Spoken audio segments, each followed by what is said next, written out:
오늘 하나님의 말씀은 마태복음 4장 12절에서 25절까지 말씀입니다. 오늘 본문 말씀은요, 크게 세 가지로 나뉠 수가 있습니다.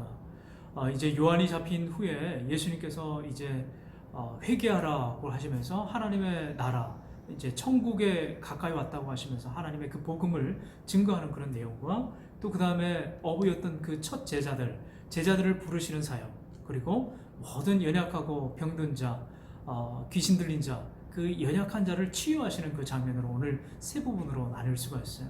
바로 예수님이 오신 목적과 이유라고 할 수가 있는 거죠. 자, 오늘 12절에 보면 예수께서 요한이 잡혔음을 들으시고 갈릴리로 물어가셨다가 예수님 이전에 세례 요한은 천국 복음을 전하며 천국이 가까이 왔고 회개하라라고 그렇게 이야기를 했습니다. 주님의 오실 길을 먼저 예비했던 세례 요한, 그는 정말 하나님의 보내신 마지막 이 시대 최후의 선지자였습니다. 주의 오실 길을 예비하고 묵묵하고 고독하고 외롭지만 하나님의 말씀을 담대하게, 그러나 그도 예수님을 반대했던 자들과 마찬가지로 그들에게 잡혀서 죽임을 맞이하게 되죠. 그러나 우리가 이것을 보면서 느끼게 되는 것은 아무리 외롭고 쓸쓸한 길이라 하더라도 사명받은 자의 모든 운명, 그 삶은 하나님 앞에 영광된 삶으로 올려드린다고 하는 거예요. 하나님께서는 결코 이 세상에서 당하는 믿는 자들의 그 고난과 고통을 외면하시는 분이 아니십니다. 나중에는 갚으시고 세워주시고 결국에 영광을 통해서 하나님께 또 승리로 이끌어가는 그런 인생이 되게 만드신다고 하는 거죠. 요한이 잡히고 나서 이제 예수님의 본격적인 공생의 사역이 시작이 됩니다. 스불론과 납달리 지경 해변에 있는 가브나움에 가셔서 이사야 선지자를 통해서 하신 그 말씀이 이루어지게 합니다. 다시 구약 예언의 그 성취를 이야기하고 있는 거죠. 그게 뭐냐면 16절 말씀이에요. 흑암에 앉은 백성이 큰 빛을 보았고 사망의 땅과 그늘에 앉은 자들에게 빛이 비치었도다 하였느니라.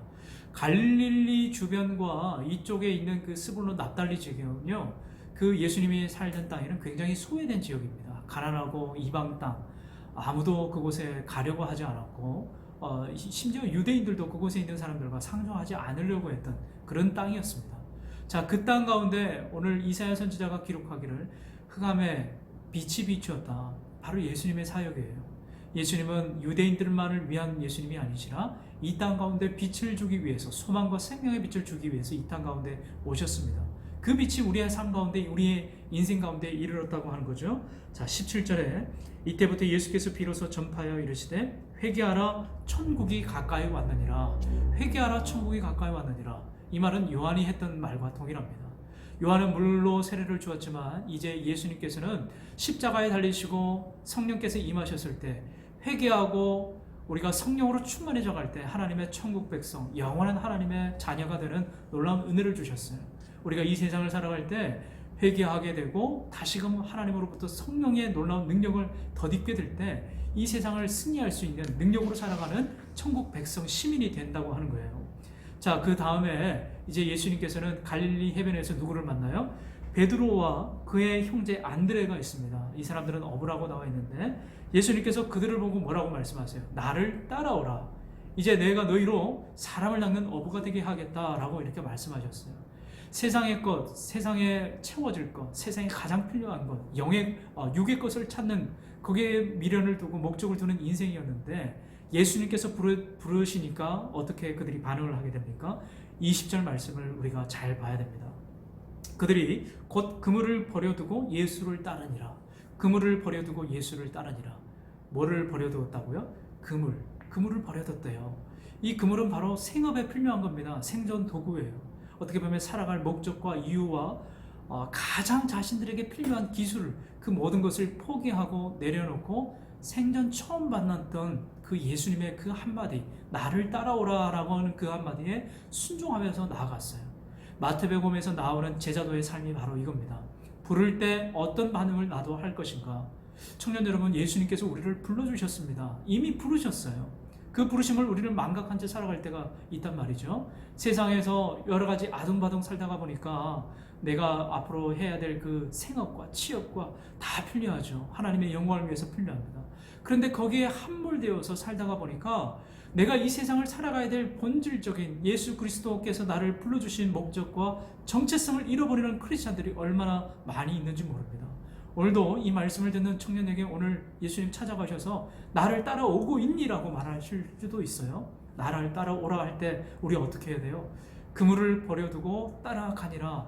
순종하고 하나님 말씀 예스 나도 가겠습니다. 하나님 말씀에 즉각적으로 나도 움직이겠습니다.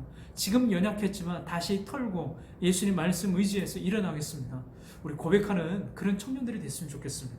그리고 나서 온 두루 갈릴리에 다니시면서 천국 복음을 전하시고 백성 중에 모든 병과 모든 약한 것을 고치시니, 자 그렇게 하시니까 24절에 마지막으로 뭐라고 이야기하고 있어요? 소문이 다 났어요. 그래서 각종 병든 사람들이 다 나와서 예수님께 치유받고 다 나음을 입게 되는 역사가 일어나게 되었습니다. 사랑하는 청년 여러분, 우리가 예수님을 믿고 따를 때 그분의 말씀을 의지하고 예수님 제가 여기 있습니다. 저에게도 그런 능력을 허락해 주세요. 제가 나아가서 세상에 나가서 하나님의 복음을 증거하고 하나님 많은 사람들을 치유하는 예수 그리스도의 제자로서의 삶을 살기를 원합니다. 왜 능력 주시지 않겠어요? 왜 그런 마음을 주시지 않겠습니까?